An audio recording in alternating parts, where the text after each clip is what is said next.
मुंबईच्या दिशेने निघालेल्या मनोज जरांगे पाटील यांचं पिंपरी चिंचवडमध्ये मोठ्या उत्साहात स्वागत करण्यात आलेलं आहे। एक मराठा लाख मराठा या घोषणांमध्ये मनोज जरांगे पाटील यांचं पिंपरी चिंचवडकरांनी स्वागत केलेलं आहे। फुलं उधळत फटाक्यांची आतिषबाजी करत मनोज जरांगे पाटील यांचं स्वागत पिंपरी चिंचवडकर करत आहेत। सकाळपासून पिंपरी चिंचवडमध्ये मनोज जरांगे पाटील यांची वाट पिंपरी चिंचवडकर पाहत होते। मराठा बांधव जे आहेत ते पिंपरी चिंचवड मधले पाहत होते। सकाळपासून मोठी गर्दी जी आहे ते रस्त्यांवर पाहायला मिळत होती। अखेर पिंपरी चिंचवड मध्ये मनोज जरांगे पाटील यांचं स्वागत झालेलं आहे। यापुढे लोणावळा या ठिकाणी त्यांची सभा होणार आहे।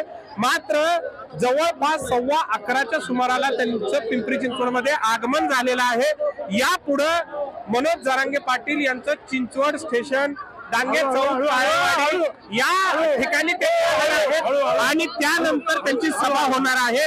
त्यामुळे सभेला पहाट होणार अशीच चिन्ह दिसत आहेत। कैलासपुरी, झी मीडिया, पिंपरी चिंचवड।